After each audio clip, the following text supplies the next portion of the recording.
Sonic, c'est pas juste un hérisson bleu qui court vite, c'est une vraie star chez Sega. Et comme toutes les stars, il aime bien faire ses apparitions surprises. Mais ce que peu de gens savent, c'est qu'il a déjà apparu dans des tonnes de jeux, Sega ou pas. Parfois de manière discrète, du coup on va voir tous ces caméos de Sonic dans d'autres jeux vidéo. Premièrement, Radmobile, sorti en 91. Avant même de courir dans Green Hill Zone, Sonic faisait déjà des apparitions. Et c'est dans Radmobile, un jeu de course d'arcade sorti en 1991, développé par Yuji Naka qui est lui-même le développeur de Sonic 1.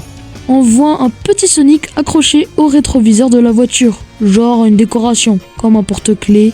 À l'époque, Sonic n'était même pas encore sorti. Sega le teasait déjà comme la future mascotte.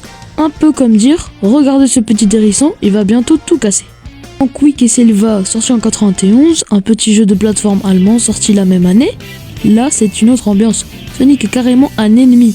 Et c'était un vrai délire. À l'époque, les droits de tout le monde s'en fichaient un peu. Le jeu n'était même pas officiel.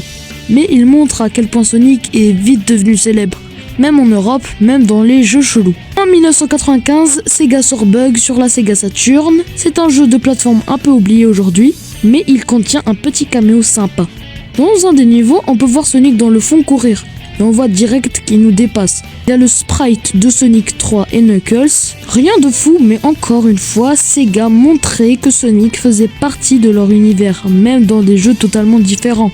Là, on passe chez Nintendo, et oui, parce que même leurs jeux ont parfois mentionné Sonic, et pas très gentiment. Dans Donkey Kong Country 2, à la fin du jeu, on voit Mario, Yoshi et Link sur un podium. Et à côté d'une poubelle, en bas à droite de l'écran, une poubelle, qu'est-ce qu'il y a? Les chaussures rouges de Sonic. On les reconnaît directement. C'était la réponse de Nintendo aux pubs ultra agressives de Sega, comme Sega Does What Nintendo Don't. À l'époque, c'était la guerre. Il y avait vraiment zéro pitié. Sonic, un héros de l'action? Oui. Une mascotte ultra rapide? Oui. Aussi, mais on n'a pas de pêche. Dans Sega Bass Fishing, sorti en 1999 sur Dreamcast, tu peux débloquer Sonic comme hameçon pour les poissons. C'est totalement absurde, mais tellement drôle. Et c'est pas fini. On peut voir ça comme une référence à Big the Cat dans Sonic Adventure. Passe son temps à pêcher. Du coup, Sonic passe de héros à proie de Big. Ouh. 6 Christmas Nights into Dreams, 1996.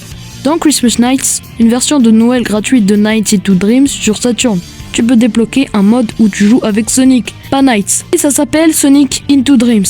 Et dans un vrai niveau 3D à l'ancienne. Ce caméo est un énorme cadeau pour les fans à l'époque, puisqu'ils avaient aucun vrai jeu Sonic 3D. Plus Nights est un jeu développé par la Sonic Team. Les jeux Fantasy Star sortis sur Dreamcast aussi, surtout Online et Univers Sega, organisent parfois des événements où Sonic et ses amis sont à l'honneur. Tu peux voir Sonic, Tails et Knuckles avec les personnages principaux du jeu. C'est un moyen pour Sega de célébrer sa mascotte même dans un RPG futuriste. Dans Shenmue, sorti en 2000 sur Dreamcast, on peut acheter des canettes, te battre dans la rue et la surprise, tu peux tomber sur Sonic, Tails, Knuckles, Fang, Eggman et d'autres persos Sega. Un petit clin d'œil qui rend le monde du jeu encore plus cool.